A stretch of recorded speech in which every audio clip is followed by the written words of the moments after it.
I survived 200 days on a deserted island, going from this to this. I have never killed the Wither in Minecraft, so that will be my goal starting on day 100. I just grinded the skeleton farms for hours in order to level up. Then I used those levels to try and enchant my sword because I wanted looting, but instead I got Depth Strider on these boots, which was also pretty good. I got a better idea, so I took my lectern and headed towards the village. I spent a long time trying to get a looting book for the villagers, and finally I got one, and I traded sticks for emeralds, and then got my looting book. On day 104, I was feeling confident with my looting sword. Well, I shouldn't have been confident because I was killing skeletons for 7 days, until finally on day 112, I got my first skeleton skull. As luck would have it, on day 114, I would get 2 more skulls on the exact same day. I then headed back to my base and began preparing for the Wither fight. See, this is my first time ever fighting the Wither, so I didn't want to die. I headed to this island and mined down and was ready to spawn in the Wither. There we go, I spawned in the Wither and I was ready for the fight. I had already messed up. I didn't seal the tunnel, so once the Wither fight started, it just started flying up. Luckily, I built up and was able to start hitting the Wither because I was originally trying to snipe it from down below, but this was way too difficult. Surprisingly, I only had to use 1 golden apple, and after a couple hits, I finally killed the Wither on day 116. I got my very first Wither star. As you can see, I was very happy because I was going to give up at some point. I was even telling my parents that this might be impossible. When I got back to my base on day 118, I tried making an underwater beacon, but that unfortunately didn't work because beacons need direct skylight to work. So I rebuilt the beacon on the island, and I got the only thing I really wanted for this, which was speed. Look how happy I look running around, being able to move fast on my island. There was only one last thing I needed in my world to feel comfy, and that was a mending book. So I got a mending villager. I then was really happy, and I went and collected sticks to get emeralds, but unfortunately, when I headed back to my mending villager, the enchantment changed to protection 3. I don't know how this was possible, but it did. So guess who spent another 15 minutes trying to get a mending villager again, and I finally got one. But unfortunately, I only had 3 mending books, which wasn't enough for me to enchant for all of my gear. I wanted to go back to the village on the other island, and I was going to take this nether pearl to get it, but I realized how treacherous it was. So all of day 125 was spent making this nice little path using the deep slate in order to get back to the nether, and I was definitely safe. See, look how safe the path is now, and then I almost died. But it's okay because I have fire resistance, so we survived. I continued constructing the path to the nether portal, and honestly this was really scary because the amount of times that I've almost died just trying to get to the other island because this is the only place I can get resources. I then went into a cave on the other island, and I almost died here trying to block clutch.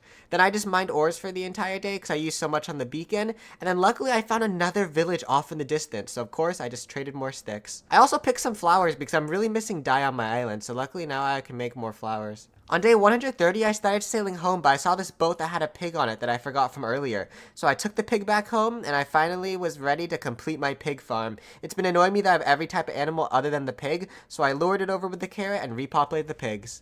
I also had fun with firefly bushes. Look how cool they look. I got way too many emeralds now and had so many mending books, but that's okay. The next few days were just spent in the mob grinder trying to get levels to add mending to everything. With mending on all my tools, I had free time now, so I started to work on the villagers.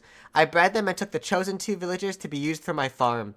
I followed this YouTube tutorial for this, so I don't exactly know how it works, but I started to work on the farm. It was really hard to build because of the water, but I was able to eventually finish the farm, but I was having a hard time getting the villagers here.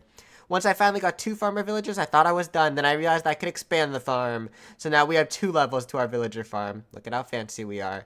I planted our crops and got 2 more villagers. I didn't know if this was going to work, but in the meantime, I decided to work on this house. Look at how fancy I made it with the fences, and then I built up here. I was looking at an image, but it was a nice looking acacia house.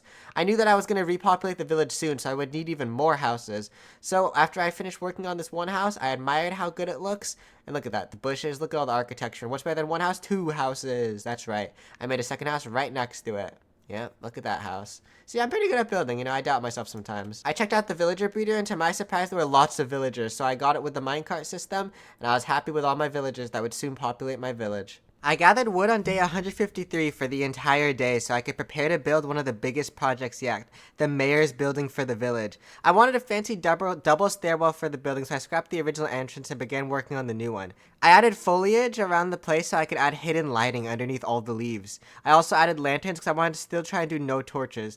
As I began expanding the island to prepare for the house, I found a wandering trader and I finally got pale oak saplings, so we have another new tree source in our village, which I was really happy about because our tree farm is really coming along. Then I began adding every single detail to the mayor's house. This is still the biggest project I've ever done, and I didn't want to do too much acacia wood, so I made these nice looking towers and I added bricks on the top to break up the towers. As I was constructing these windows, I added little details on the inside, like stairs to add more details, and just like that, the very front of the house was done. I then gathered stone and made stone brick roofs, and I started working on the outline for the side of the building. I realized this was a very wide mayor's building, but I kind of liked the vibe it was giving off. I began finishing off the floor of the mayor's building, and I had to use stone bricks for the sides because I was really running low on blocks. I realized soon that I needed more bricks, so I then headed off to the nether. I went to the nether, crossed my little stairwell, and made it to my island where I mined stone.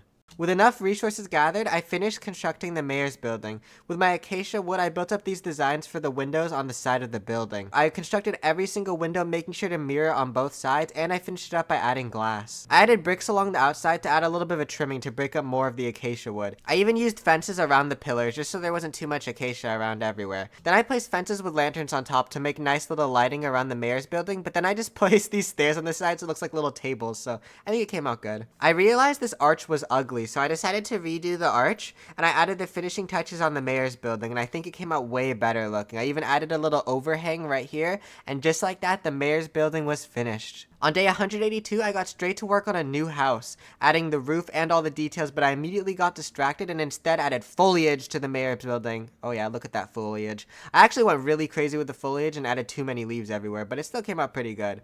Then I still wanted to do no torches, so I placed pumpkins instead of torches in the building. Then I got pale oak leaves, and I began working on these little lanterns. So this is like a brand new lamppost I wanted to make, and I was experimenting with this design for a while, so I added a little overhang, and I placed chains, and I think these lighting sources made a really good addition to the village.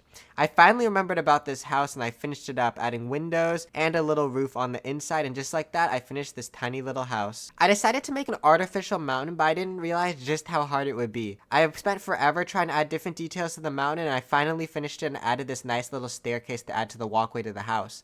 So the entire idea for this house is I wanted it abstract, which is what I'm saying because it came out really odd looking.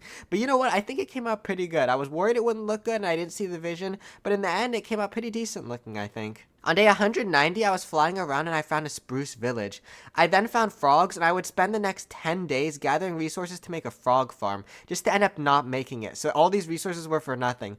But on the plus side, I did find dark oak, and I went to the nether roof for the first time, which was terrifying. I gathered some ice, and in the end, I flew back to my island, and I was finally safe after that long expedition. I also made a jukebox because I found some music discs, and also I added an armor trim to my pants. I still need to find some for my helmet, but that'll have to be for the 300 days series. With the final day approaching, I decided to finish up all the projects, so I finished up this fountain, and I think it looks really nice with it finally completed. I also made this throne with the weatherized copper, and this ended up being my throne for the mayor's office, and I sat in it, and I felt very accomplished. On my final day, I had to prepare for the villagers, so I placed beds everywhere, so I would be ready for when I eventually release the villagers.